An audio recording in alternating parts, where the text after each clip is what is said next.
Hello everyone.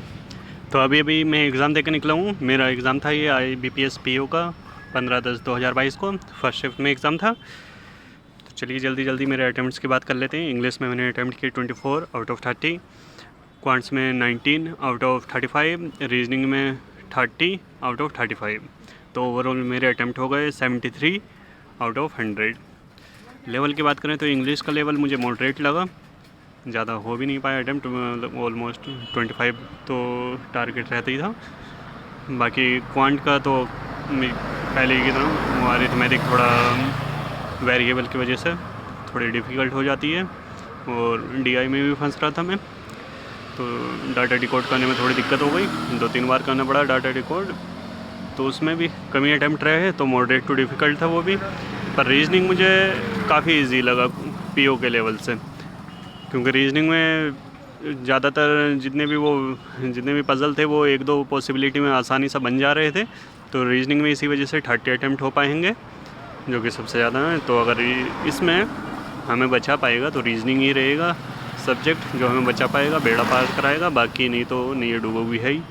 चलो, तो अब सेक्शनल बात कर लें तो इंग्लिश में किस तरह के क्वेश्चन आए थे। RC थी, RC मॉडरेट थी, थोड़ा बहुत अच्छे से जो RC को अच्छे से पढ़ा होगा, डीपली पढ़ा होगा। ऐसे नहीं कि हाँ वो जैसे प्री लेवल में उसमें क्लर्क लेवल में आ जाती है कि हाँ क्वेश्चन डायरेक्ट ही मिल जाते हैं। RC में इस तरह के नहीं थे, थोड़ा पढ़ के थोड़ा समझ के डिड्यूस करके फिर जाके आंसर कर पा रहे थे, नहीं तो डायरेक्ट उसमें RC में आंसर नहीं दिए हुए थे। तो मॉडरेट लेवल थी। वर्ड स्वैपिंग आई थी, 2-2-3, कहीं पे 2 स्वैप आ रहे थे, कहीं पे 1, और एक क्वेश्चन में तो 1 भी स्वैप नहीं हो रहा था। और सिंगल फिलर थे, 3-4 क्वेश्चन थे सिंगल फिलर के भी। और पैराजम्बल था, पैराजम्बल में कितने F तक, तो 6 सेंटेंस दे रखे थे, उन्हें अरेंज करना था पैराजम्बल में। और एक था करेक्ट सेंटेंस वाला, वही 3-4 सेंटेंस दिए हुए थे, 4 सेंटेंस फाइंड करेक्ट वन। और लास्ट वाला ऑप्शन था कि ऑल आर करेक्ट या किसी किसी में नन करेक्ट। और इम्प्रूव सेंटेंस भी था, वो फ्रेजल इम्प्रूवमेंट जो रहता वो भी था। उसके भी 3-4 क्वेश्चन थे, 3 थे या 2 थे, याद नहीं है। अब क्वांट्स में देखते हैं। क्वांट्स में क्वाड्रेटिक इक्वेशन थी, काफ़ी आसान थी, क्लर्क लेवल की थी, आसानी से छोटे छोटे फैक्टर दिए हुए थे, और ज़्यादा टिपिकल भी नहीं थी, उनको बिल्कुल इजी लेवल थी। और मिसिंग नंबर सीरीज़ भी मुझे आसानी लगी। ज़्यादा 2-3 सीरीज़ तो डिफरेंस से ही बन रही थी, और 1 या 2 मल्टीप्लिकेशन से थी, वो भी आसानी से बन गई। एक में स्क्वायर था, एक में 7 की टेबल थी, और एक तो डिफरेंस से ही थी। अब 2 DI आई थी, पर्टिकुलर एक बार ग्राफ की थी, वो थोड़ी सी आसान थी, लेकिन बाद में दिखी तो उसका 1-2 क्वेश्चन ही मैं कर पाया, वो मुझे इजी लगी, पर वो बाद में दिखी, बाद में कर रहा था। उससे पहले मैंने टेबुलर DI पकड़ ली थी। टेबुलर DI में डेटा दिया हुआ था कि हाँ टोटल रजिस्टर्ड बोर्ड कितने हैं, A और B 2 ब्लॉक थे, और रजिस्टर्ड बोर्ड और कास्टिंग वोट, और फिर नीचे थोड़े एक्स्ट्रा इन्फॉर्मेशन कि हाँ टोटल वोट कैसे निकालेंगे, तो वो थोड़ी बहुत एक्स्ट्रा इन्फॉर्मेशन दी हुई थी। तो वही डाटा डिकोड करने में उसमें ही थोड़ी दिक्कत हो गई, उसमें ही 2-3 बार डाटा डिकोड करना पड़ गया मुझे, जिसकी वजह से क्वेश्चन अटक रहा था मैं, तो वहाँ पे टाइम बर्बाद हो गया। चलो खैर, वो भी DI मॉडरेट लेवल की थी। अब एक पैरा DI थी, वही स्टेटमेंट दिया हुआ रहता है ना, पूरा एक पैराग्राफ दिया हुआ रहता, और उसमें वेन डायग्राम थे, 3 ग्रुप थे, और वो शायद गेम खेल रहे थे या क्या कर रहे थे, वो देखा नहीं पूरा। उसमें भी मैंने 1 मिनट पूरा पढ़ने में लिया, पर ज़्यादा जल्दी डिकोड नहीं कर पा रहा था, इस वजह से मैं उसे छोड़ दिया।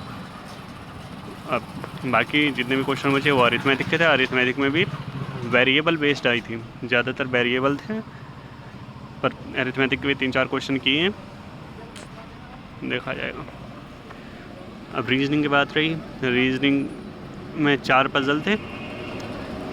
4 पज़ल में एक फ्लोर बेस्ड था, 5 फ्लोर थे, उसमें 2 अरेंजमेंट बना के जो जिसने किया होगा वो कर पाया होगा, नहीं तो फिर वो अटक ही गया होगा बहुत ज़्यादा। अगर 2 स्टार्टिंग में 2 पॉसिबिलिटी नहीं बनाई होंगी तो अटक जाना ही था। पर 5 फ्लोर थे, और इसमें एक वेरिएबल भी दिया हुआ था। ये क्लॉथिंग लाइक कर रहे थे, टाइप्स ऑफ क्लॉथिंग लाइनन ये वो इस तरह का था।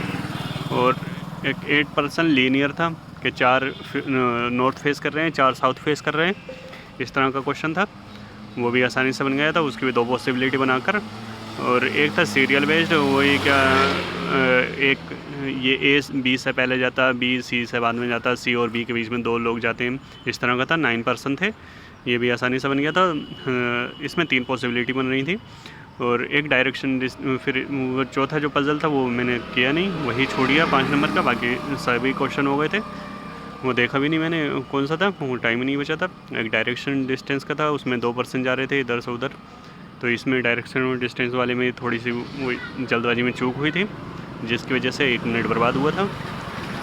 बाकी सब आसानी से हो ही गए थे। फैमिली ट्री थी, फैमिली ट्री में 8-9% थे, ये बनाया था।